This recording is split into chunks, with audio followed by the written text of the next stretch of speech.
Thank you so much, Cathy. I don't think, probably when we met maybe 20 years ago, I don't think we ever imagined that we would be here today, and I hope that everyone in the room understands who Cathy is and what she's accomplished. I don't think as a country we would be in the place that we are in today in relation to child sexual abuse without Cathy, so a real pleasure to be here. I would like a clicky thing. There's one. Okay. So we're going to talk about complex trauma, and complexity is a word that has been recurring today and yesterday. It's an interesting word. Daryl Higgins made a point yesterday morning in his panel session. Well, let's talk about complexity, sure, but let's also talk about simplicity. And I think there's been a lot of things that have been really simple that we've heard about at this conference. You know, Amy opened the conference and she had a really simple story, which is she was a child, she was being abused by her father. She disclosed, she showed us how detailed her written statement was at the age of 5. There was medical evidence of child sexual assault. That's pretty simple. What was complicated was the contortions of the adults around her to not listen, not believe, not act, and not protect her. You know, Ben today, survivor Ben, talked about just going to the police to report his abuse in Tasmania, and then how complicated the response was. You know, you need to go over here, you need to do this, you need to speak to this person, you need to make this appointment, you need to attend this service. You know, there's a lot about child sexual abuse that's actually really, really simple, and it's our reaction to child sexual abuse that's very, very complicated. So the story of complex trauma is an interesting one. In 1980, that was when psychiatric disciplines and manuals recognised the existence of post-traumatic stress disorder off the back of the advocacy of Vietnam vets who were returning from Vietnam War, really impacted by trauma. They were being misdiagnosed as schizophrenic and psychotic because there was no diagnosis to capture their mental health condition. And so that was when PTSD was first articulated. But when the diagnostic criteria for PTSD were taken out into the community and being applied by mental health workers, they were diagnosing 2 to 3 times more women than men, even though as a condition, it was created really to articulate the impact of war trauma on men. And so the reason why we have a concept like complex trauma is because it had a new type of trauma had to be articulated in the early 90s by people like Judith Herman to describe the circumstance and the condition of people, particularly children and women, who find themselves entrapped in prolonged interpersonal abuse and violence. Now, the issue is, for 20 or 30 years, all of the funding into trauma research and treatment has been funded by Veteran Services, funded by transport accident commissions on post-18 trauma. So the money, if you're wondering why there's no trauma therapy for anyone to access, all of the money for trauma treatment and research has gone into people who experience trauma as adults rather than as children in very particular circumstances. What's happened over the last 10 years is it's become really clear that the primary trauma-related clinical presentation across the mental health system is complex trauma.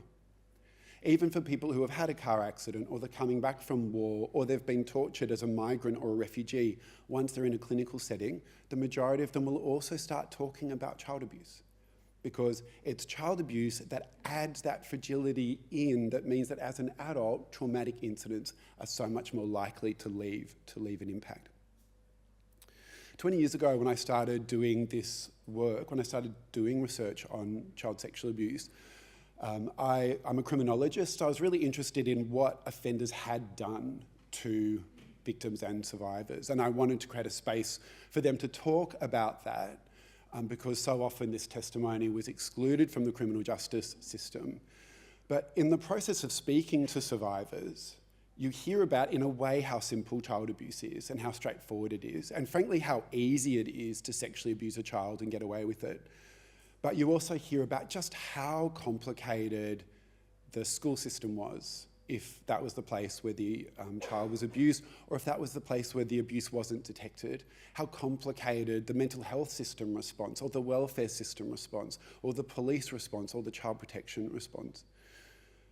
So complexity, I think, is an important concept for us, but I suppose my question is, where do we locate that complexity? Where is it? Is it really in the trauma? Is it really in the child abuse? Or is it in the systems that we've created to blind ourselves to just how prevalent and widespread child sexual abuse is?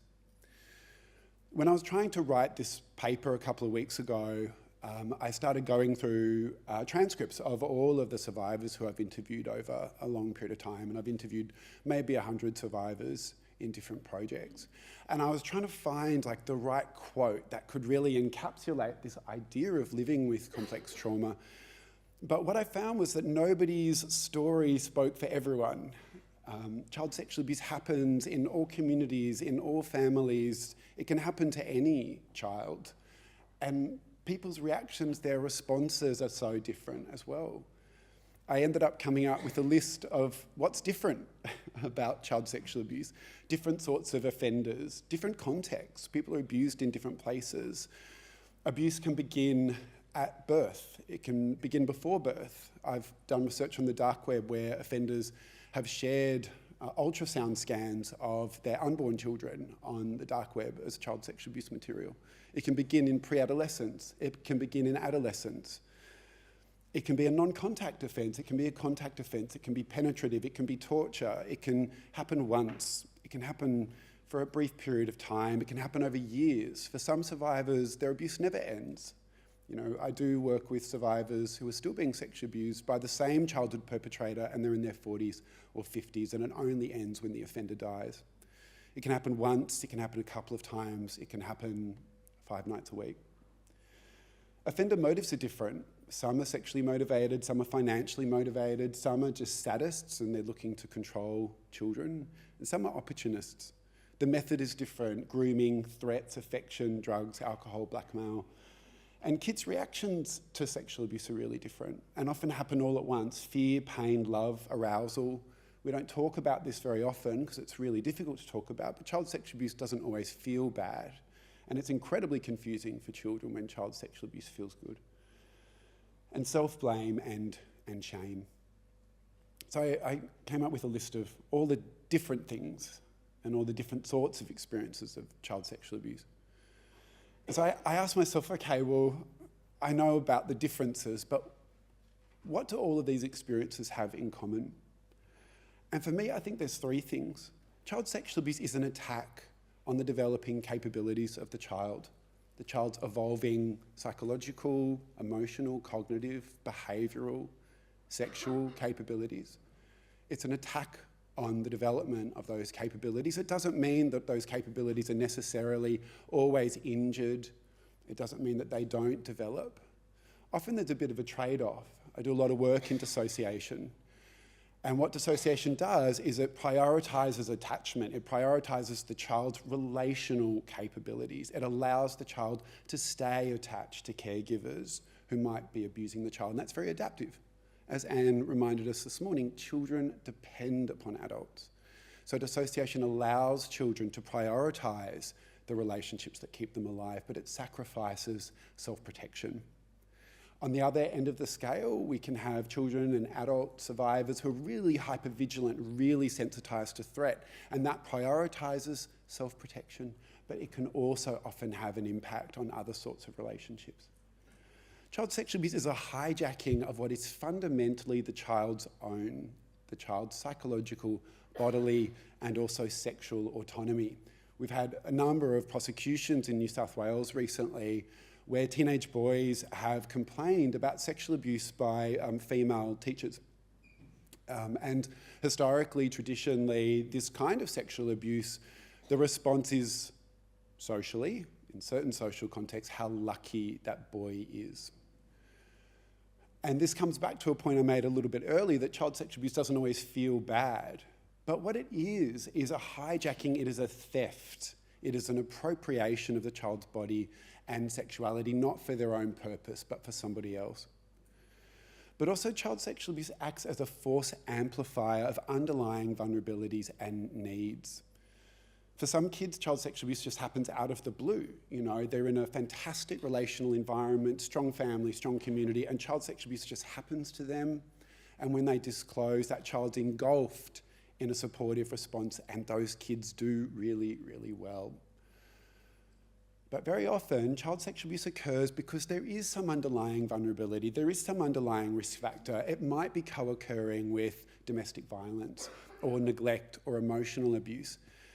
And the issue then is that child sexual abuse can trigger a kind of a domino effect because the child's needs escalate as a result of the abuse.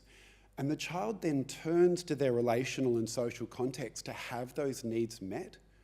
But that relational and social context, those risk factors are there. That's why the child got abused in the first place. And so for many sexually abused kids and adult survivors, what they experience is a kind of a falling away of support as they turn to people or institutions or systems that they were hoping would protect them and support them and validate them. And instead what they find is this domino effect whereby the support they were looking for starts to crumble. It's why when we intervene early with kids who have been sexually abused, they do really well. But for many children where there's not a protective response, for many adult survivors who don't receive the support that they deserve, they've experienced so many secondary betrayals. And you have to live in that world. You've got to live with the chronicity of that betrayal. It's a domino effect that's accelerated by structural factors, racism, sexism, ableism, homophobia, many other forms of stigma and discrimination. We heard earlier today about shame. And there's been some really good, I think, clinical work on the fact that the primary emotion associated with the boundary violations and the betrayal of child sexual abuse is shame. The way that kids cognize, mentalize sexual abuse is they blame themselves. That's their primary kind of cognitive resource for making sense out of what the hell is going on. It must be me, it can't be them. And it's also how children preserve their sense that they live in an orderly world, okay? They internalise the wrongness of child sexual abuse. Now, there's nothing wrong with shame per se. Technical definition, it's a painful set of emotional and cognitive assessments pertaining to the self and relating to a perceived violation of social cultural norms and expectations. Shame emerges in human life around 18 months of age, just as the toddler is starting to amble around the place, starting to get a bit independent, starting to participate in the world as their own little person. And so shame's really necessary for children to learn appropriate boundaries, appropriate behaviour. The issue is where we have adults in the child's life who's abusing the child or is unable to repair disruptions to attachment, and this happens over a prolonged period of time. They induce profound, chronic and traumatic shame states that are really corrosive to the child's well-being. Now again, traumatic shame is shaped by the intersections of gender, race, class, disability, other factors. Child sexual abuse itself can be understood as a mechanism by which people are put in their place. In some of my work on the dark web, we sometimes see really quite extraordinary statements from offenders who say, well, you know, by the sexual abuse of this girl, she will know her place. She will grow up into a woman who knows the correct place of women in society. I've seen this more than once. And we can also think about the way in which child sexual abuse is visited on Aboriginal kids or visited on kids who live with a disability, and how this is expressive of much larger social inequalities. So over the lifetime of many child abuse survivors, just the denial of basic rights to health and safety and justice, it compounds and reinforces this primal humiliation. So when we're talking about the complex trauma of child sexual abuse, yes, we're talking about the trauma of abuse, but we need to factor in the trauma that comes from the inadequate response that is contributing a significant amount to the burden of trauma carried by that person. With my colleague in the ISSTD, Dr. Heather Hall, we published a paper a couple of years ago looking at the social ecology of shame, the way in which shaming processes and experiences are embedded at multiple levels of society. So we have the traumatic shame of being abused, but then in people's community, there can be the shame of discrimination, the shame of disadvantage, the shame of stigma. At the institutional and policy level, we have the shame of institutional betrayal when people reach out for help to a system or a service that is funded to protect them and support them, and instead they get their hand knocked back, they get their hand slapped. We also need to acknowledge that shame is also often an intentional tool of public policy. So if we look at the way that Centrelink operates, for example, it's intentionally shaming. It's designed to shame people in order to dissuade people from seeking financial support from the state. If we look at the process that survivors have to go through to access the NDIS and how bureaucratic and dehumanising it is, that's not an accident. Yet shame is built into bureaucracies in ways that's designed to discipline and control particular communities, often communities who are already vulnerable. At the macro level, shame operates, it filters down through inequality, through racism, sexism, poverty, and so forth. So I was going through my interviews and just thinking about the different ways that shame is showing up at these multiple levels in people's accounts. Matilda was sexually abused in an institutional setting, but actually when she disclosed that, she says it wasn't just that I tried to disclose and I wasn't heard and wasn't listened to and wasn't believed, but actually when she did disclose, it was her family that really stigmatised her, in part because of some of her difficult and challenging behaviours as a result of the abuse. I was the black sheep, I was the difficult teenager, I was promiscuous, the labels I was given over the years. Renee was sexually abused at home. She was abused by her stepfather, but it meant that she was quite vulnerable in a school setting. And she talks here about how she was one of the dead shits. So she was one of the girls who was misbehaving, and if something happened to her, she wasn't going to be believed. And so there were predatory teachers at school who would target her as a result of that. She said, I'd never said the words, but my deputy head principal was into abusing girls. And we wore uniforms, we had short skirts, and I've got memories of him. I was always getting sent to him, and he was telling me to pull my dress higher and higher. She said there was a group of us that were just dead shit, and we knew what was going to happen when we got called to his office. Abigail, also abused by her dad.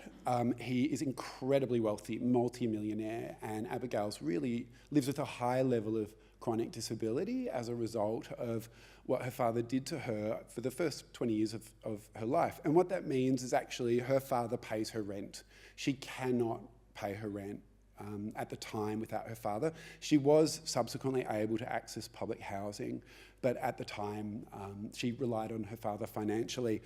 And so this was in her 40s, when her boyfriend realised that her father had abused her, but her father was also giving her money.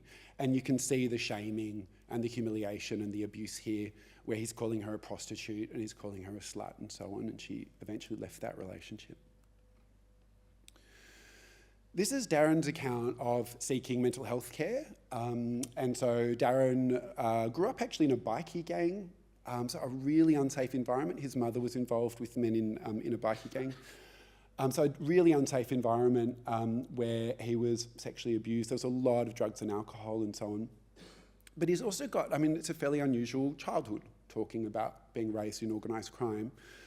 And he saved up a lot of money to be able to seek psychiatric care, which is not cheap in this country, as many of us know. And the psychiatrist just didn't believe him. The psychiatrist said, you've got false memories. And he says, I'd been waiting to get enough money to see this guy. I'd pinned a lot of hopes on being able to talk to this fellow, but then he nailed me, and I've never been that suicidal in years. Jenny's a trauma professional who works with the stolen generations, and she's then just talking about that macro, social, historical legacy of colonisation and how that sets up the backdrop for the experiences of the stolen generation who are removed from their families, firstly, put into an institution and then sexually abused in that institutional setting. And she said that adds trauma to the whole piece, collective trauma. It's an endorsed action by government.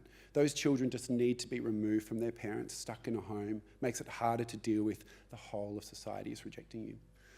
So I'm not going through these accounts as sort of a laundry list of misery. shame has been described as a master emotion. It's so primal in our lives, we experience it all the time, that it's almost invisible. And we talk about the shame of child sexual abuse, but it's useful for us to also name the many different ways in which that shame is reinforced and compounded and left to survivors to kind of hold and deal with as their emotional burden. Some of the work that we've been doing in the ISSTD is to think about, okay, well, if shame is this really foundational emotion, not just to child sexual abuse, but to complex trauma and also to dissociation, shame is incredibly dissociogenic, whereby people try to escape from the pain of shame by escaping through dissociation. And so increasingly clinicians and scholars have pointed to dignity as the emotional opposite of shame. So Donna Hicks defines dignity as an internal state of peace that comes with the recognition and acceptance that all living beings are valuable, but also vulnerable, both at the same time. I think we live in a society that really denigrates vulnerability and sees it as a kind of a weakness. I think that's part of our struggle to deal with child sexual abuse, and it's part of the reason that I think we have this bias against taking childhood seriously in public policy. It's really hard for us to admit how vulnerable we were when we came into this world. So dignity is a state of peace that comes with recognising, accepting all living beings are both valuable and vulnerable at the same time, and maybe vulnerability is valuable. So although this work's been applied primarily at the clinical level, how do we provide dignified clinical treatment? People like Judith Herman have argued that dignity is social and it's political. So just like shame, dignity is something that we feel, but it's also something we can do to other people. And it's something that they feel when we do it to them. So dignifying environments and processes are those in which we recognise human value and vulnerability at the same time and produce the experience of being recognised, understood, and treated with safety, fairness, and accountability. In the ISSTD, we've actually developed a pilot program on shame-sensitive and dignity-affirming practice, and we're delivering the pilot in a domestic family and sexual violence service in Victoria in early next year. So maybe I'll have a bit more to say about that once we've done the pilot and the evaluation. But I wanted to leave with just a couple of quotes from some survivors. And this comes from a paper that I published with Beck Moran, who's a PhD student and survivor advocate. Beck and I have published some of this work on dignity, grounded in interviews with survivors who testified at the Royal Commission. And one of the things that survivors really reflected back in those interviews was just how struck they were by the way that they were treated. And this is a quote that really stayed with me. So this is Pearl, who's coming to give some testimony in a private session. And she said, I showed up to the hotel, there's this room, it's a waiting room. It was set up really nicely. It was super comfortable. And I could wait in it. And someone came and explained to me what was going to happen, how it was going to be done. And she says, it sounds like a small thing, but they'd baked these beautiful, freshly baked scones, and like there were little cups of tea and just stuff, and it was just there on the table. And they said to me, you can have whatever you like. And I just felt like I was treated really well. I was just kind of nurtured. It was extremely comforting after what my experiences had been. It's a small little detail, but that always sticks in my mind, how cared for I feel. And so at this conference, we've talked about how hard policy reform is and how hard system reform is, and that's true. But I suppose the question I put back to you is, how hard is this? How hard is this? And this was something that stuck with her for years. Just the quality of the scones, the fact that someone offered her a cup of tea. Maybe for some survivors, that's just never happened before. So this was Matthew, who did talk about how well he was treated in the Royal Commission. And he was interviewed probably about 5 years after he gave testimony. And I think this is a really nice, really nice evidence of the aftermath of being treated with dignity. And he said, I'm actually able to talk to other people about it, people I trust. I can talk about it. I don't feel ashamed anymore. It's my story. It's part of me. I know I'm not to blame. I know that if people are decent, they won't judge me. It's only just recently now, but I think by telling the Royal Commission and knowing it's out there and knowing that hopefully it will make changes somewhere, I hope that'll happen. It's getting me a sense of integrating into who I am, so I don't feel like it's a sore anymore. It's just sort of like a scar, but it's not sitting there weeping and painful. So that's it from me. Thanks.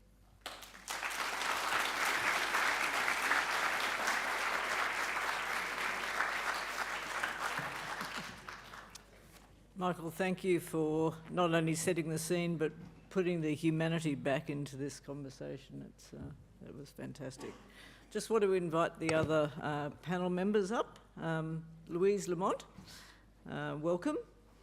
Louise is CEO of Phoenix Support and Advocacy Service, Perth-based, trauma-informed specialist support service providing counselling and psychoeducation to adult survivors of historical child sexual abuse. Louise brings extensive experience from the community services sector, state and federal governments in the fields of family and domestic violence, child sexual abuse, sexual assault and family law. Experienced clinician, trainer, supervisor, and a powerful advocate for social justice and policy reform, and currently a member of the advisory group for the National Strategy to Prevent and Respond to Child Sexual Abuse. Thank you, Louise. Graham, Associate Professor Graham G, who... Graham, I gather Graham's pulled himself out of bed. He's not feeling very well, so thank you, Graham, for being here. Graham's a Senior Research Fellow at the Murdoch Children's Research Institute, an Aboriginal Chinese man from Larrakia country, clinical psychologist whose area of research is healing and recovery from complex trauma among Aboriginal and Torres Strait Islander peoples, with an increasing focus on child sexual abuse. In 2022, Graham received a fellowship from the Ison Family Private Fund, supporting formative work with the Coalition of Victorian Aboriginal Services dedicated to healing child sexual abuse. And in 2023, he's a silent achiever here, an NHMRC Emerging Leadership Investigator grant to progress the work with 6 Victorian Aboriginal service partners and survivors of child sexual abuse. Graham sits on the National Clinical Reference Group for the Attorney General's Office and Cabinet National Office of Child Safety, and the Research Advisory Committee for the National Centre for Action. So, Graham, welcome. Thank you. Malika, who we met earlier, Malika Reese, in the same outfit, just saying.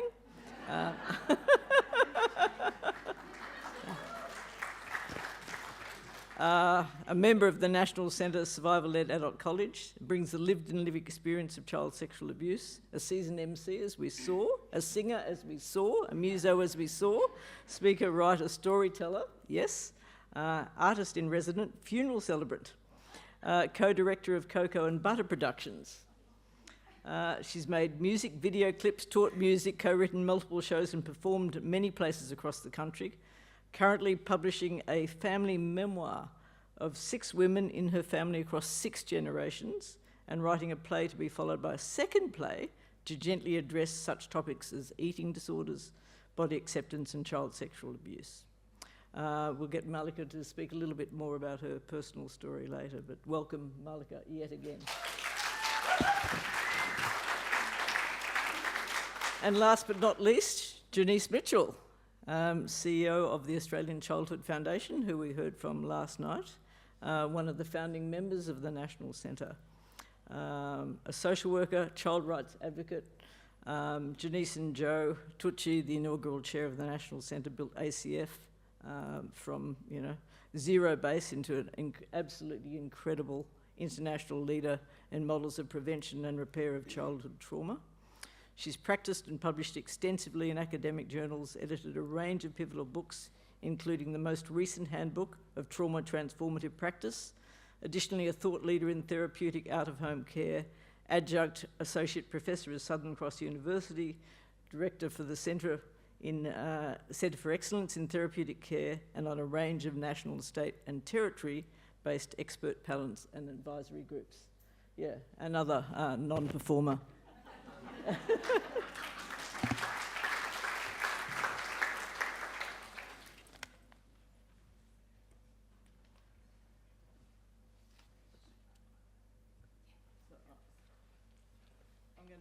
tradition and sit here.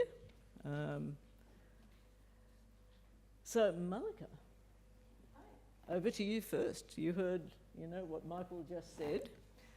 How much does that resonate with you, with your own lived experience of complex trauma? And how do you explain complex trauma to others, including how it's affected you? The number one thing, as I mentioned earlier as well, was the shame. I knew that the shame was incredibly crippling and the hardest thing for me to get over as a survivor. And it took a long time and a lot of counselling to realise that that was not my shame to carry. And that's why I'm so passionate about speaking out, that we all need to set down that shame. It's not ours.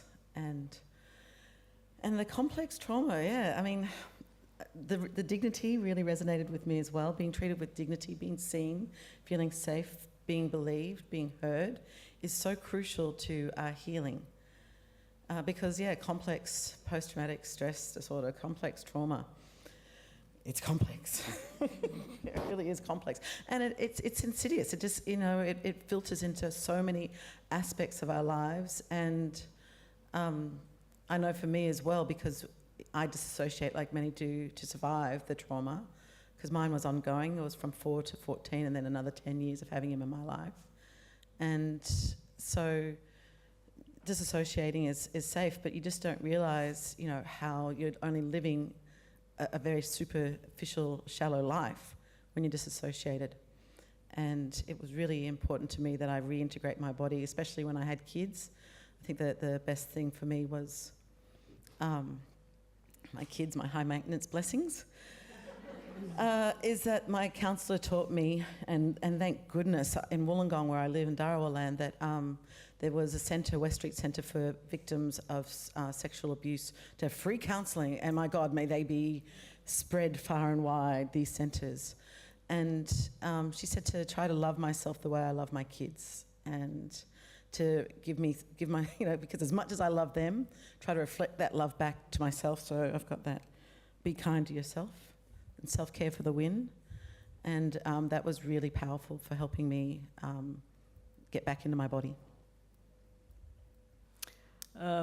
Malika, you spoke about dissociation, and also obviously you talked about it too, Michael. You've done a lot of work in that area with the ISSTD in particular. Can you just explain to people here, because certainly from my experience, a lot of people don't understand dissociation. Can you just describe what it is and what its benefits and downsides are?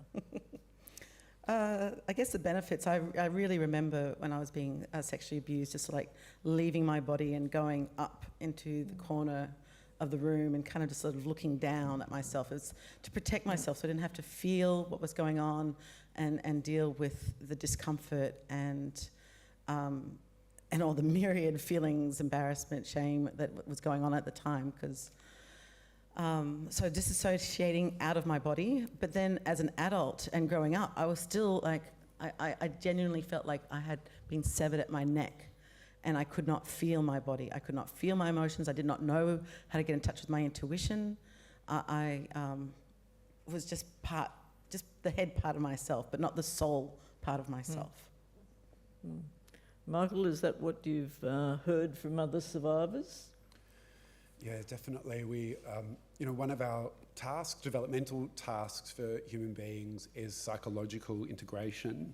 And so if we think about like a baby's mind, it's a bit like a lantern, it's just like it's kind of beaming out there. But part of what happens as we grow up is we're learning to, I suppose, control the beams a little bit, pay attention in certain sorts of ways, develop a sense of self.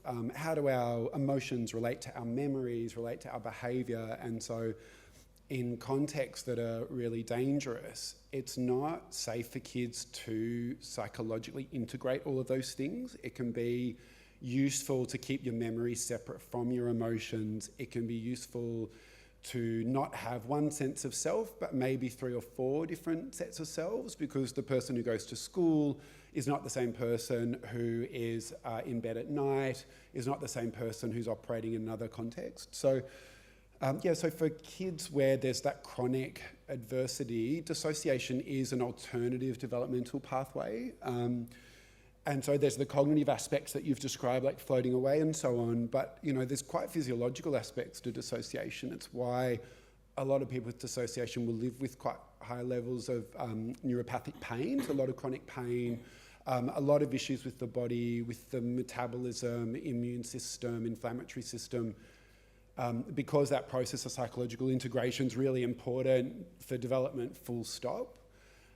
So again, it's very protective. It means that kids can develop in adversity, but then how in adulthood, I mean, they shouldn't have to do this at all, but how in adulthood, what's the role of the community, what's the role of services in letting people finish those developmental goals that they haven't been given the ability to.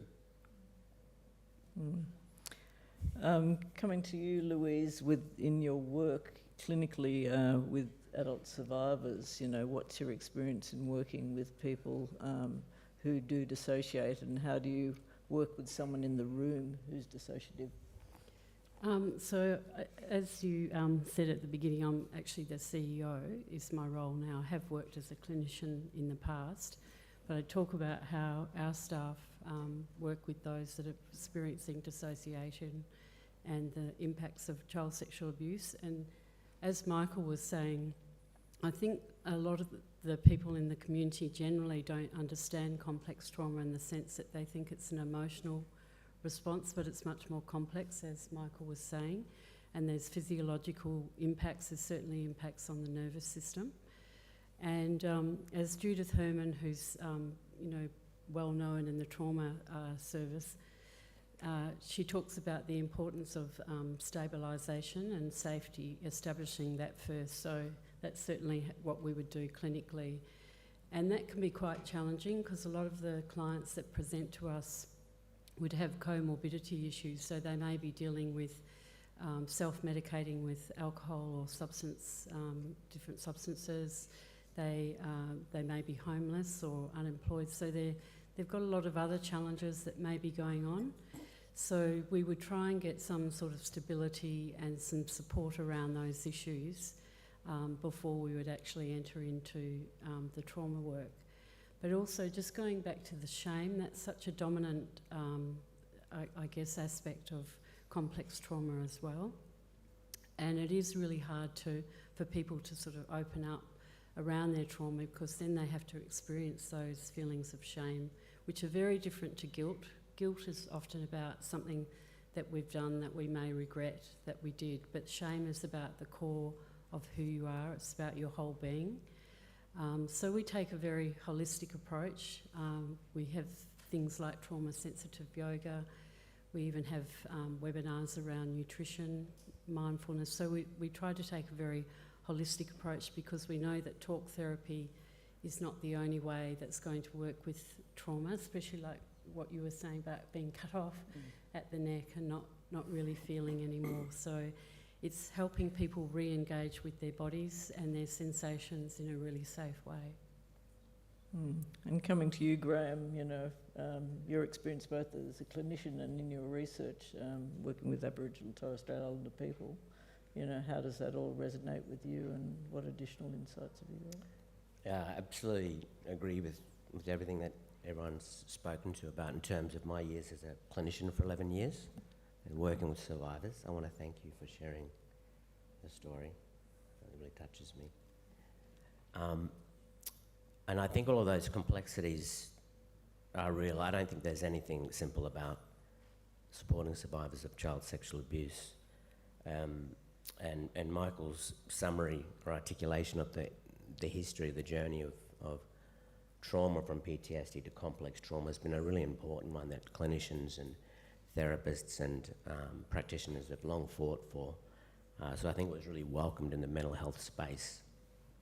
And all of that is part of interpersonal, relational trauma that survivors, I think, navigate through their whole lifetime. But it would be remiss of me not to come back to what we haven't named really well, which is the intergenerational trauma with colonisation, because that is a relational trauma. And it was the site of where child sexual abuse hit this country during colonisation processes with the Stolen Generation members and the assimilation policies that were promoting eugenics. So there was a whole lot going on intergenerationally around child sexual abuse that absolutely took away country, culture, family, dignity. And then there's shame and loss. And so, you know, in PTSD and what have you, we don't talk so much about the loss. But those profound losses, they set up the relational void of the dispossession of land and all of these things, and the cultural practices and all the things that you would hope a child comes back to access for their healing. And those are the things that are missing for so many of our children and our communities and our families when they come to see us. And if you don't know about that kind of stuff, you just see a survivor come in just with their interpersonal wounds, but there's a whole history behind them that has shaped their circumstances, and importantly, have shaped and taken away often the relational networks and supports that promote healing. And it's invisible to many clinicians. So I just want to really bring that into the picture of how do we restore dignity, shame and loss. Well, we've got to restore justice and sovereignty and land and culture and all the things that heal us, including child sexual abuse. And if we don't heal country for Aboriginal and Torres Strait Islander people, we won't heal child sexual abuse, I believe. So I just want to bring that into the picture, and also remiss me, I want to acknowledge the Yagara and Turrbal First Nations people and elders, their elders past and present, and any elders here today.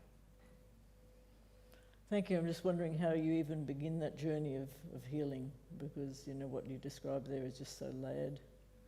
Well, you do it as we do with, when we work with survivors, we work with connection and honouring and listening to their story, and really just stopping and believing them and listening to their story and being curious, asking about their family, and not just their immediate family, but you know, their ancestors, their connection to country, and slowly bring in different layers of trauma, talking about. And this is not to take away about the interpersonal experiences of child sexual abuse, but it's starting to provide cultural contexts, political contexts, kinship ties that were fragmented, and it just starts to situate and create new meanings and contexts around that, which helps then to work with feelings of betrayal and lack of protection or what have you. Yeah. Janice. Hello, Cathy. You've sat there very quietly. It's unusual. I know, haven't I been well behaved? Just looking, obviously, from the child and young person's perspective. Yeah. And, yeah, just paint us a picture. Yeah. Look, I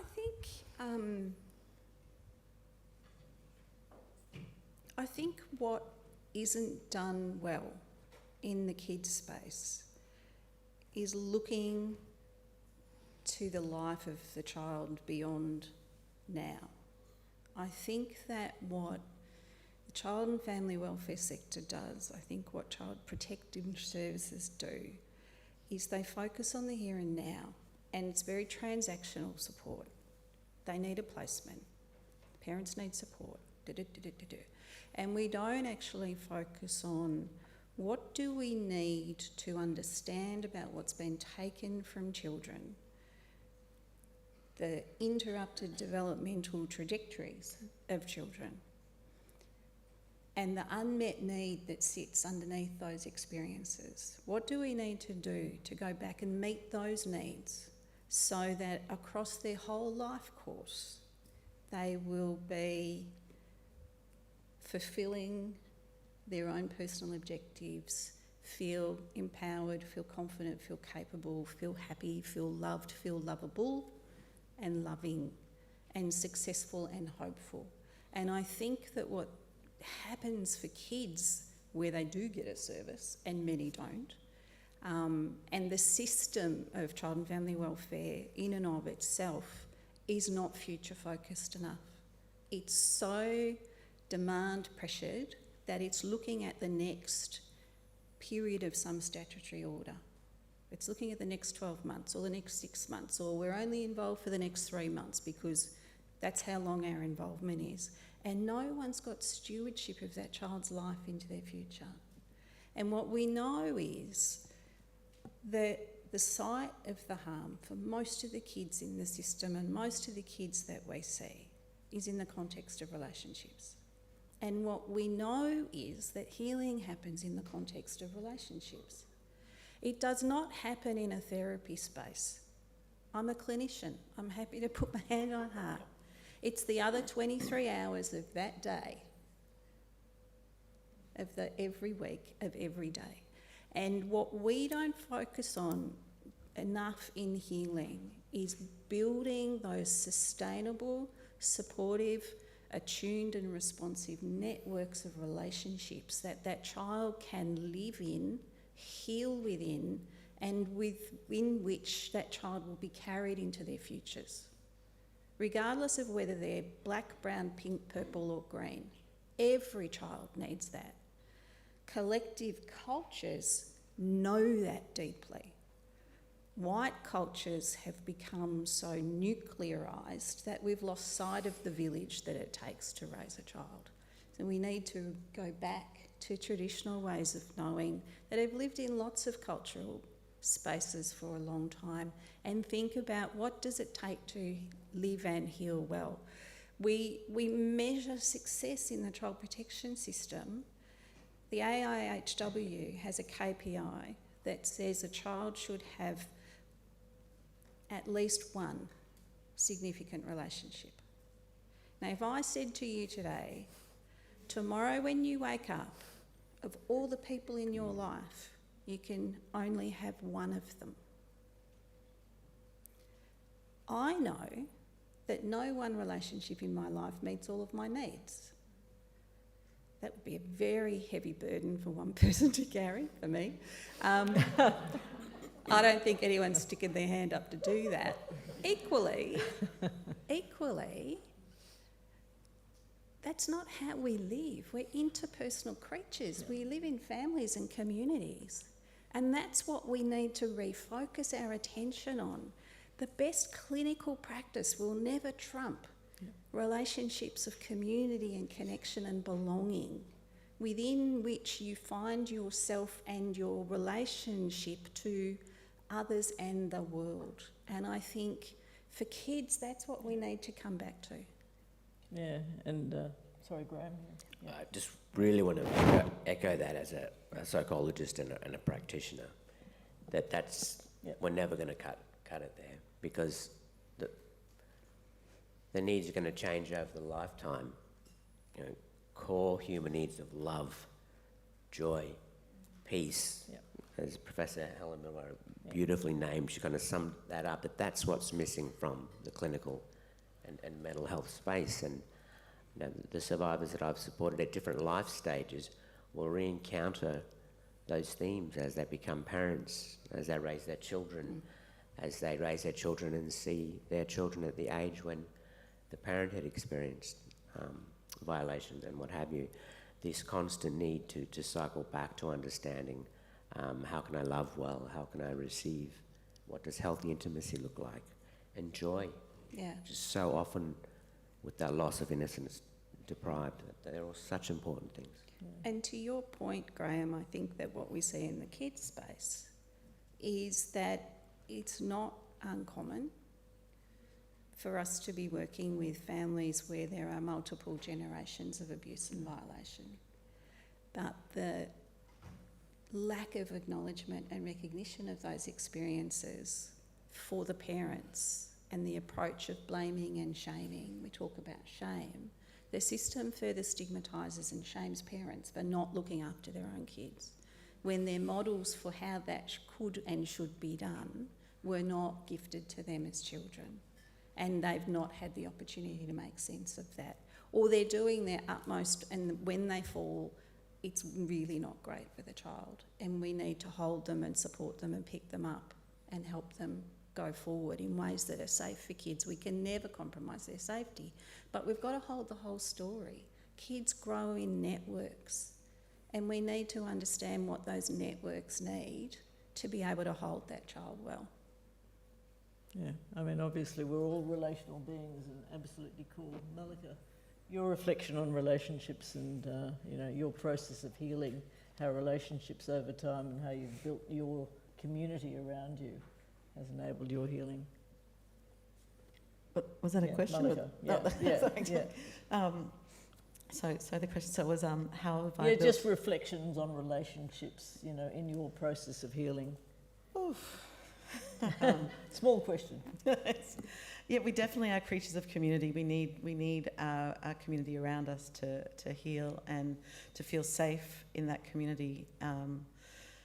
I think as a survivor, the most challenging relationship would be the sexual one. And we also don't talk enough about that. That's really complex. But, sexual relationships aside, we just, I don't know, we find our safe community that we can talk to and trust them with what we've been through and feel seen and safe and heard. And I agree that it can't just be through a counsellor, it has to be through the family that we make, because often our own families might be toxic, and so we have to make our own families, we have to make our own communities, and that's, having your soul sisters and soul brothers is so important, because, at least in my case, my family, except for one person really, they all let me down. So, but I had one person who was amazing, and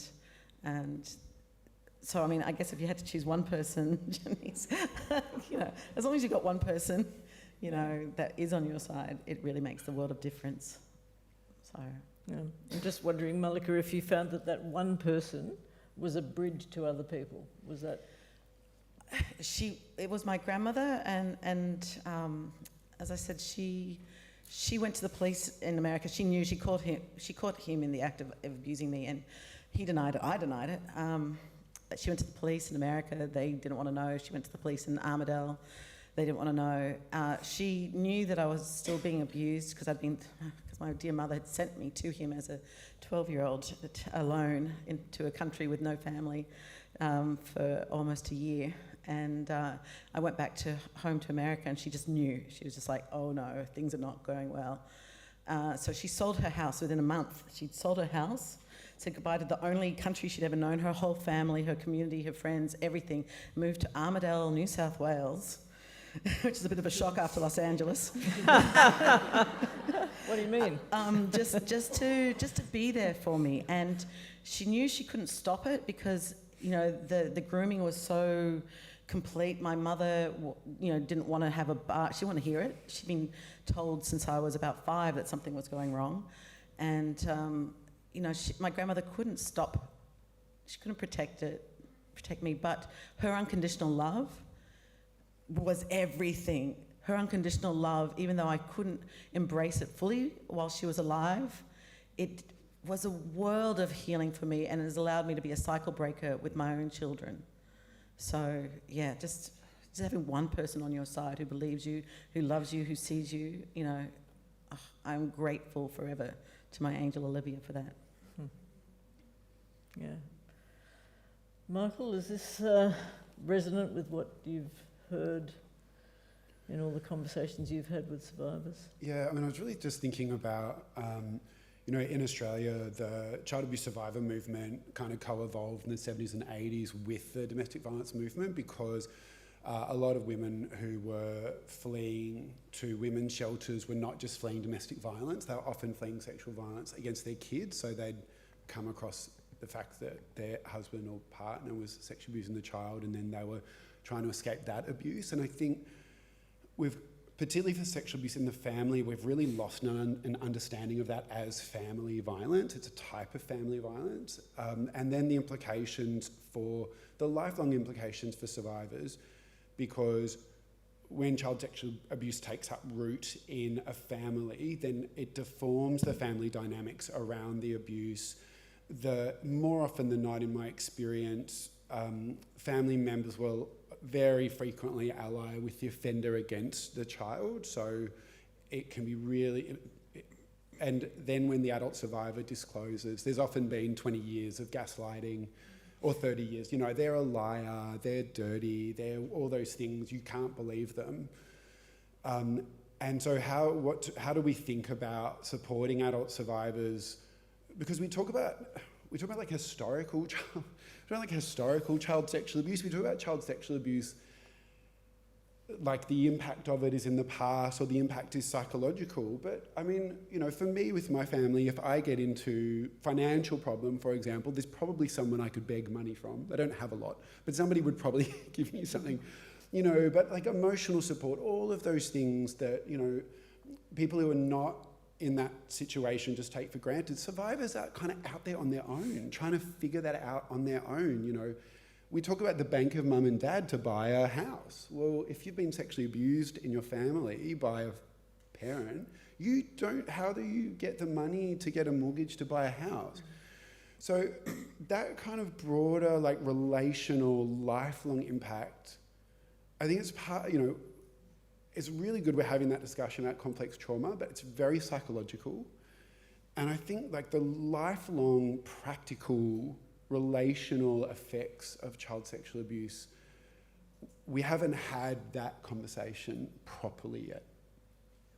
Yeah, and Louise, I'm wondering if there's anything you could add to that from your work as well. Yeah, I'd say the survivors that probably do the best are the ones similar to your situation where you've got one person at least on your team, so to speak, that's behind you.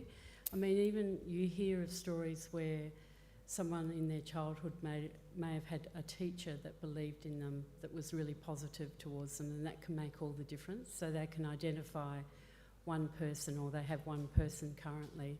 So that can make a huge difference. But as Michael was saying, for a lot of survivors, particularly when it happens in the family, it tends to split the family. People take sides and they feel even further victimised and abandoned.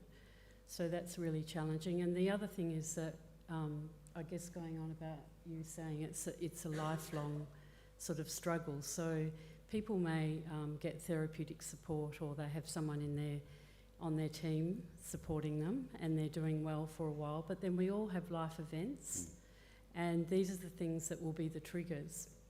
So at our service, we've been going for 40 years. So we're fortunate in the fact that people can come back to our service. So we've had clients that might go away, you know, for a couple of years, and then there's the birth of a baby, or there's the death of a perpetrator, or death of someone that was on their team supporting them.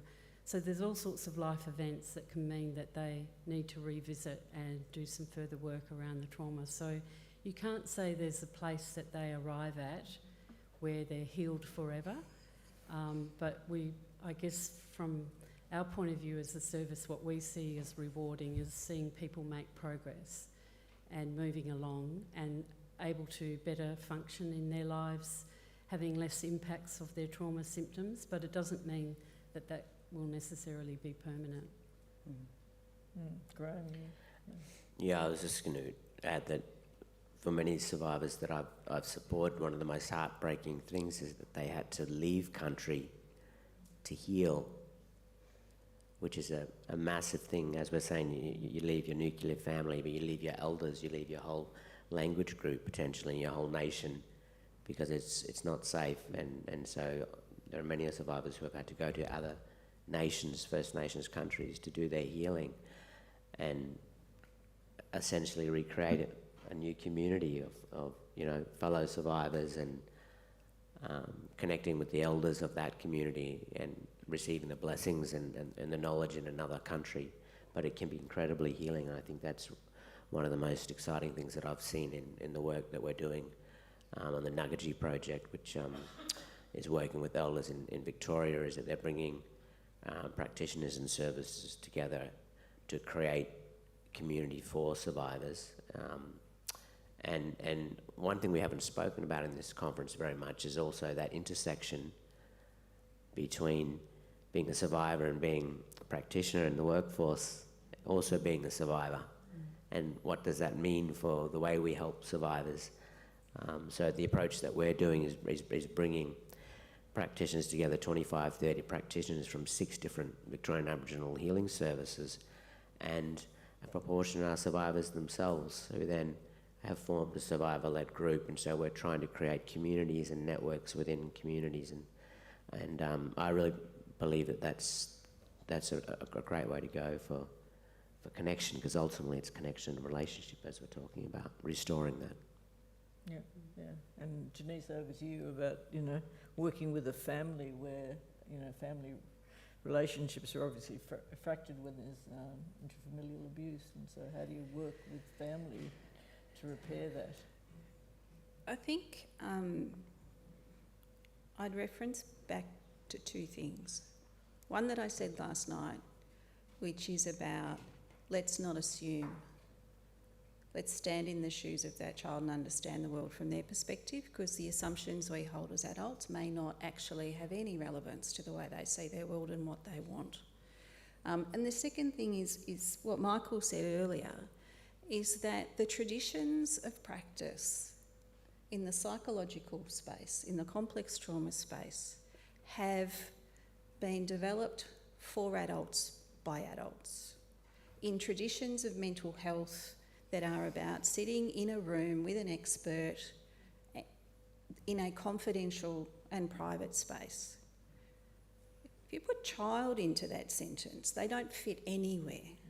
It doesn't make sense. Children don't live like that.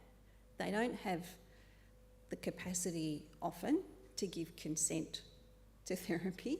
They're referred for therapy and they're taken to therapy. And don't get me wrong, we run therapeutic services. Therapy has a place. Counselling has a place for kids. But if you only work like that, you are doing the biggest disservice to that child, because you are not doing the work in that child's world. So we have to work with families. We have to work with systems. We have to work collectively with perpetrators, because a child sees a perpetrator as dad and a monster. The world's not black and white. Adults create the black and white around things are you can or you can't, you're safe or you're not, you're a perpetrator, you're no longer a father. Children see dad, and there's parts of dad that are scary, and there's parts of dad that are not scary, in the way they make sense of their world. Remembering that their cognitive capacities don't mature till they're 25 to give the nuanced gradation of thought to what all of this means. Their capacity to make sense of this needs to be supported and resourced by adults. And so if you want to work in a way that's respectful of what children need and what children want, then we often have to hold uncomfortable places as adults around working with perpetrators in an inclusive way with their child. And we've kind of done that really well in the family violence space, I have to say. And it's got us into trouble because we're working outside the feminist kind of, tradition. But the feminist tradition doesn't take a child-centred approach. The feminist tradition doesn't say, well, what does that mean for boys who are victims of family violence? A gendered analysis doesn't necessarily work for children. So we can work with representations of dad. We can work with representations, mental representations, and where it's safe enough, work with dads themselves. And some of the research that's coming out in the family violence space is that in terms of how do you create behaviour change, which is how perpetrators of family violence, people who use violence are kind of, that's what we're trying to achieve, coming at it from the point of view of their role as dads rather than partners opens up a different way for them to be able to understand the impacts of their behaviour on everybody around them and break down those myths and those ideas that if kids don't see it, hear it, they're not affected by it. So there's different ways of coming at it, Cathy, that I think are the challenge that kind of Michael named around how do we develop child-centred child respectful, dignifying, inclusive ways of thinking that honour children's worldviews that are going to be outside the way we've traditionally practiced. Yeah, can I add some of the wonderful wisdom of the elders who I've learned so much from in this space, who have spoken to me about working with children who didn't have that protective figure, but then draw on the ancestors and the totems of the country around them as a way for them to communicate and to start to feel a sense of protection and a sense of protectiveness, and it's a real thing. You know, it's recreating those connections to the ancestors. The ancestors coming through, for example, to help protect the spirit child within that's been wounded. There are lots of different creative cultural ways, for example, of doing that. I think the other thing I'll just tack on to the end of that is back to that life course approach, that lens we have to have. If we deny a child a relationship today that they might be craving for different reasons that we may not understand, what we know about kids in the child protection system and in the care system is that they will eventually vote with their feet. And they often return to dangerous places because once an order's been made, for example, that they're not to be reunified, then the need to look at the lifelong needs of that child for a relationship with their family falls off the agenda, because family are looked at as a placement. They're not looked at as a set of relationships in that broadest sense of family that need to be resourced and supported and looked for and found and nurtured and created and built and all the rest of it. And what we see is kids jumping back into bad situations as soon as they've got the agency and the power, which is generally into their adolescence. They nick off and they're off, or they're pushed out of care at 16, 17, 18, and that's where they go. The leaving care research shows us that. And so we have to, whether we want to or not, we have to have this life course approach to what are we trying to do for this child today that builds a good adult tomorrow, and who are their people, and how do we make it as safe and resourced and supported as possible. So Michael, how do we move away from a transactional system, and does the terminology of trauma-informed describe it? So I think we've inherited a particular way of delivering services that's very top-down, very individualising, very clinical. It's very expensive. We cannot deliver it at scale to everyone, and they don't want it. And I think what we're seeing in the sector is a real convergence around place-based, multidisciplinary, co-located, community-controlled service delivery. And I think for us as a sector, we really need to raise our voices around that and be very clear to government that this is the way that we need services to be delivered. So I think that there is a system design issue. What is on our side is, as I said, the kind of individualising Western model, it's really expensive. It's really expensive and it's not working, and it actually creates quite a lot of harm. So the alternatives that we're promoting are better for a range of reasons, but also, frankly, they're more effective and they're cheaper. So I do think that we need to,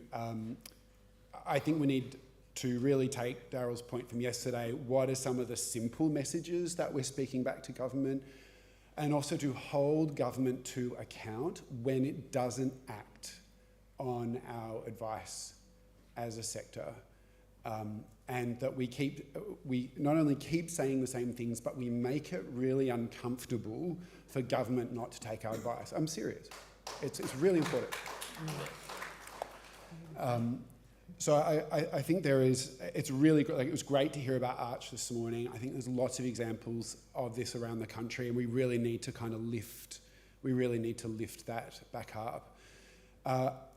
I think something that we struggle with, I think we do in the sector, both child sexual abuse and domestic violence, is anger at the perpetrators, because it really leads us to a very punitive response. And there's like two wolves in my head, and one of them just wants to push them all off a cliff. And the other one is like, look, you used to be a little kid, what the hell went wrong? You know, you never wanted to turn out like this. Like, what happened to you? And I don't know which of those two wolves is winning on any given day, but I think for healthy service and system design, I think the nice wolf is probably the right one. And I'm not saying that we don't hold perpetrators accountable. It warms the cold recesses of my heart when they go to prison, but I think that what a punitive view of offenders, what it invisibilises is intergenerational trauma and the life course approach that we really need to take. And I'm doing some work funded by the National Centre on the intersection of domestic violence and child sexual abuse, and we just see it all the time.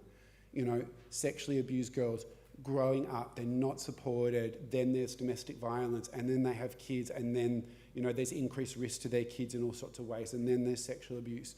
So that intergenerational approach, which absolutely has been brokered by First Nations experts, it absolutely has, but it is illuminating something that is really fundamental about human beings and about our vulnerability over the life course. And I would really like us to put the good wolf into practice and maybe keep the bad, angry wolf. He's still useful. We need to let him off the leash sometimes, but for service design, I think thinking much more broadly about how we approach trauma. Malika, your response to comments around perpetrators. Around perpetrators? Sorry to put you on the spot. Well, I mean, it's tricky because I don't know them all, luckily. I do know it's complex because my abuser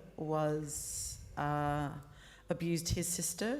You could call it harmful sexual behaviour when he was a teenager, and she was in single digits, and that was in the 50s. And I think at the time it was just a matter of, oh, she got nothing. And he was, oh, please, just don't do that again, okay? Just don't be a naughty boy. And what he learnt from that is he can get away with it. And he grew up to abuse his daughters and the girl down the street and me and the girl down the street and his students. And he was still teaching music because he's a very fancy doctor of rock music. And he was named Senior Citizen of the Year in Armidale, and my daughter was 4, the same age I was when he started abusing me. And I was like, fuck, pardon my language, hell no, heck no, just no. He was a master manipulator. He was charming, intelligent, well-liked, well-respected, pillar of society, literally a preacherman's son, a brother of a preacher, in church all the time, a swinger, a swing organist. And, you know, he just worked the system so well, and he knew how to master, I cannot stress this enough, a master manipulator, so intelligent, so good at being so sweet, a harmless man. I'm just a nice, sweet, harmless man. And we talk about our ancestors. My grandmother, who had moved across the world to take care of me, never got to see him prosecuted, but after 5 years of waiting to get him in court, I was faced with a DPP lawyer that was about to lose my case. I just knew it. She was going to tank it. And my grandma, I reckon, the ancestors came in because with an hour to go, a beautiful QC in Grafton walks in because the police were protecting him. They're like, oh, we won't have the case in Armidale. We'll move it away for you, mate. And this QC came in and said, I know about men like this. We're going to get him. Because he tried to say, oh, I'm too sick, I'm too old, I'm too sweet to go to jail. But luckily, he went for 18 months because, you know. But the perpetrators, we need to say more and more that these guys are everywhere. You can't label them, as Michael, as you know, you've just done the study. You know, they take all sorts of shapes and sizes. They work in all sorts of ways, from kind and sweet to I'm going to kill you if you say anything, and violent, and everything in between. They could be anyone. And I guess we just really need to keep our eyes open and trust our, I wish we could just all learn to trust our intuition, but teach our children, teach our schools, teach our teachers, teach our doctors, which we're doing now as well, to look for the signs of what a perpetrator looks like and how they operate, so that we can just, with awareness and illuminating, put the spotlight on them and make these changes and get them to stop fucking perpetrating. I said it, sorry. Graham, Sorry, I've got a wondering question for you, even though I'm not running the interview. go for it. It's a coup happening, Cathy. Good. As a young girl, and I guess as me as a father, and my fears for my own daughter's safeties, and my area of this work has forced me to have a different relationship to my daughters when they were young, in terms of communicating things around the body and conversations around, do you know that no one they're allowed to touch you and what have you, and these were really important conversations for my daughters. They were really outside my father's generations, but are those kind of conversations, you think, around body with parents who are good carers important and part of what we need to do? I think they need to be everywhere. My son had his shoes, was measured for shoes the other day, and the woman said, "Is it okay if I touch your feet?" And I was like, oh my God, consent in just a regular way. And, I love that we, like that whole cup of tea scenario, and just teaching people that no means no and what consent means, and just around our whole society, that all needs to change. So yes, I think it's really important that we talk to our children in honest, age-appropriate ways about their bodies and about consent and listening to their bodies. And an important thing that we touched upon earlier as well is that someone who can feel safe sometimes can also feel unsafe. And to let them know that it's not it isn't black and white, it isn't all good and bad. There's layers and things sit side by side. Can I just add to that? I think, working with perpetrators, it's very complex and there's no one size fits all. And I think assessment of who you're working with is really important, because I think you will have perpetrators, and I've co-facilitated men's behaviour change programs, and you see people that are there and they genuinely are remorseful. They haven't grown up in a family where they've been given the skills not to express violence as a way of communicating, or sexually abuse, things like that. But there's a genuine authenticity there to want to change, and they need to be given the tools. Then you've got others that have experienced trauma in the past, but I think what's really important, if they've experienced trauma, the first step is about taking accountability for choices they've made as an adult. And once there's that ownership and accountability for what they've done and made that choice as an adult, then maybe you go back and work on the trauma. But then there's also other people that it's just about entitlement, and it's just a misogynistic sort of culture that they've absorbed, and there's really no trauma there. There's nothing that's behind it that's driving it. It's just a choice they're making from a misogynistic sort of culture that they've absorbed, and they see it as their right, and they can because they can. So that's a personal view of mine. But I think it's risky if we approach anything, even working with survivors, as a one-size-fits-all. Everyone's unique, and we need to assess very carefully, know what we're dealing with, and then, have a variety of approaches according to what we see through that assessment. I'm aware that we have 10 minutes left, and I'm sure there are some questions from the audience. Yep, we have someone here.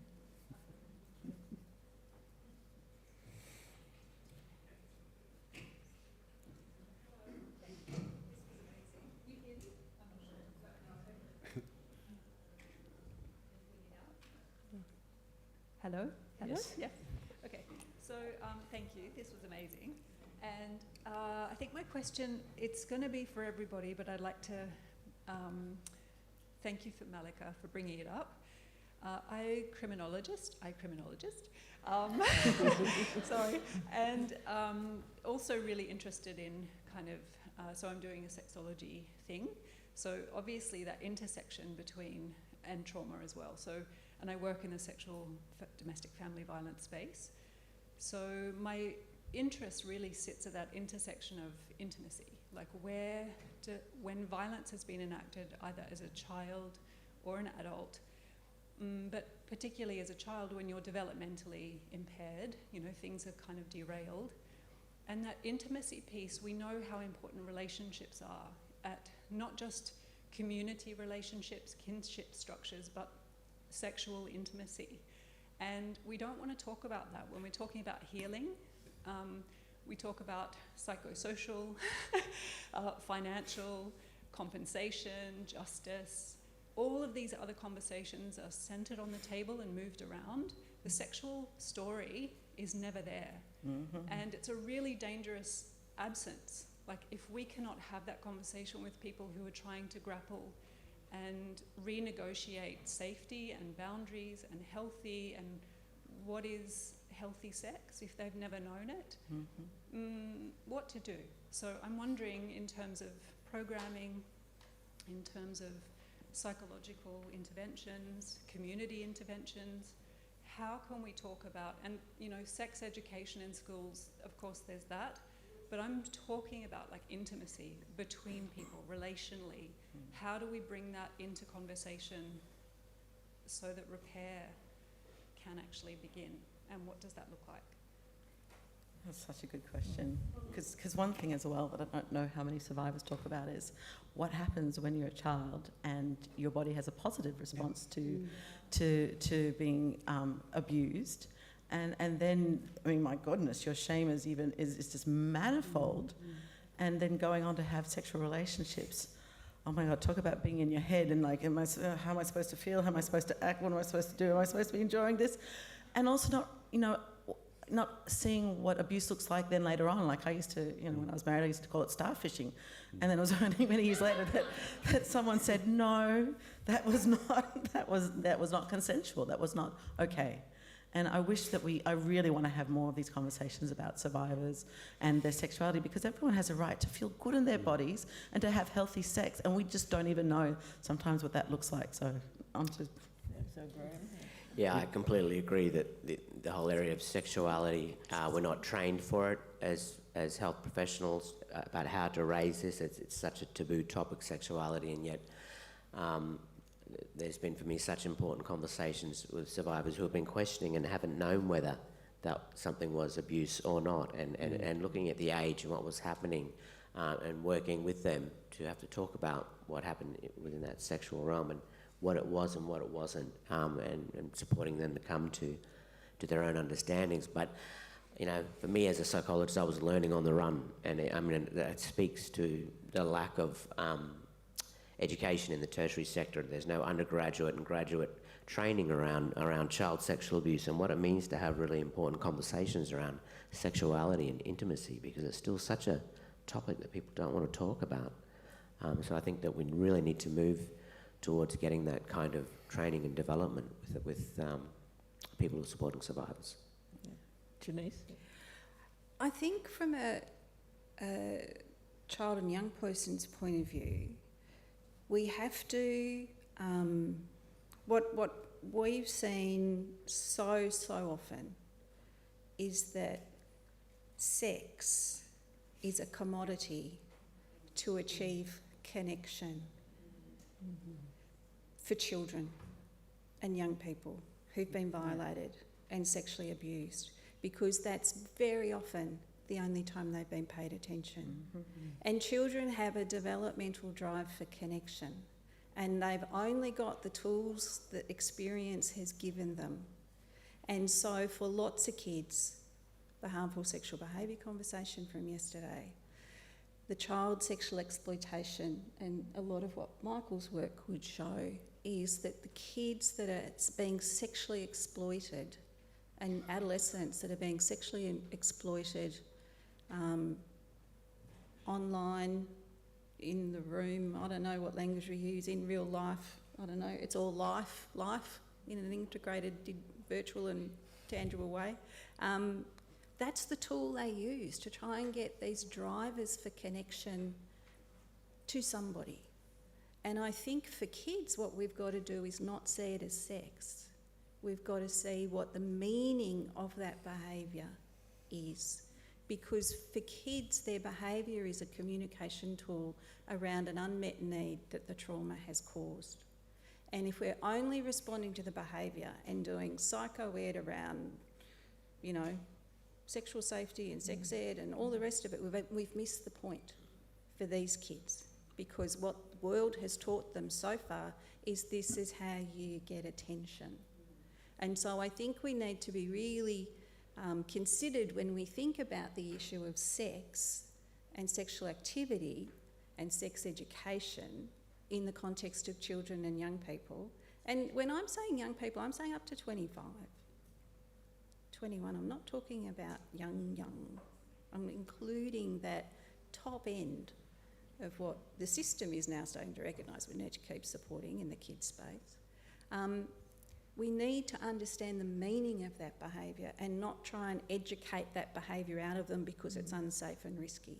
It's telling us something about an unmet need that they have that we need to understand and equip them with other tools to get those needs met so that that's not the only tool in their kit. So, Michael, did you want to add something? Yeah, we had did a project with a student a couple of years ago.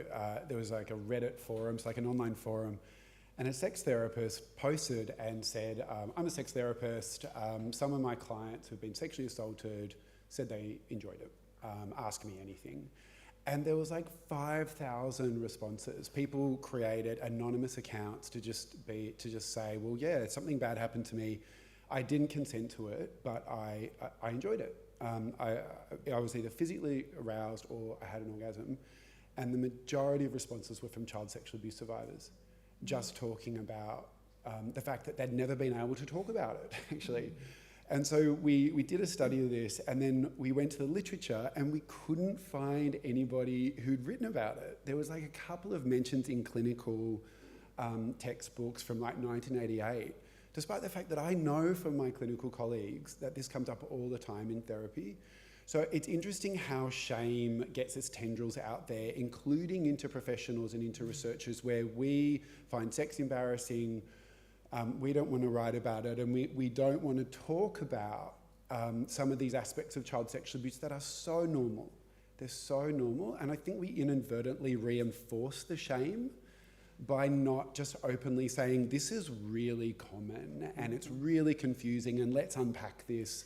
And I think just to reiterate the point about people's right to their sexuality, it's their right to their sexual autonomy, and I think service providers have an obligation to help restore that to people if it's been stolen from them. Yep. We have time for one more question. Yeah. I'd just like to build on that one. So thank you for raising that. So adult survivor, sibling sexual abuse, and the book out there covers this. The lioness roared when in therapy. The psychologist said, do you like sex? Yeah. And she said, oh, it's interesting because it's really rare for people who've experienced what you have to have a healthy sex life with your intimate partner. I'm like, oh, right. And after that, I just imploded for about 2 weeks. I was like, what the hell? What's me? What was the abuse? What's this? What's that? Do I like it? Do I not like it? Is that me, the abused person? And I ended up finding a sex coach who's absolutely beautiful soul, and she had a program called My Voice, My Body, My Pleasure. It's about finding your voice. And it's only about you, it's not about your partner. It's about you finding your voice. What makes you feel safe outside the bedroom, inside the bedroom, really understanding your total self. And I could see when I was doing her little program we did, she was all about safety. She's a trauma survivor. But it was a really incredible thing to actually look at yourself in a mirror even, fully, and actually see yourself for the first time. You know, after all those years, you don't, you know, I had 3 daughters and, you know, I hadn't seen myself. So, yeah. It's a really big, important topic, and in peer support groups internationally, incredible that we are all just going, are you like that too? And we're all saying, yeah, we are all that. There's celibacy that's been there ever since childhood. There's people having parts removed that were touched by their abuser. You know, it's like, Jesus Christ, none of us talk about it. And it is so important. So, Malika, I'm more than happy to talk if you want to raise that one. Yeah. And then there's also people who become sex addicts because they think that that's all their worth is, and they're trying to. Yeah, I've met quite a few of those as well. Yeah, it's an amazing topic, and yes, Dr. Stephen Levincron wrote a book, Stolen Tomorrows, and it's written to psychologists who deal with people like us, and I loved that. I was like, what are you talking about? So I could see what they're talking about, and it's all about, like, my psychologist took a really long time before she got to that topic, and I'm very grateful that I had a public program that I haven't had to pay for that mental health plans with her. I would never have got to that subject with her if I had to pay.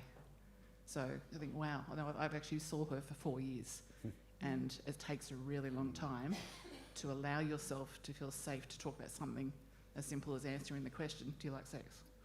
You know, so it's really, really important to cover.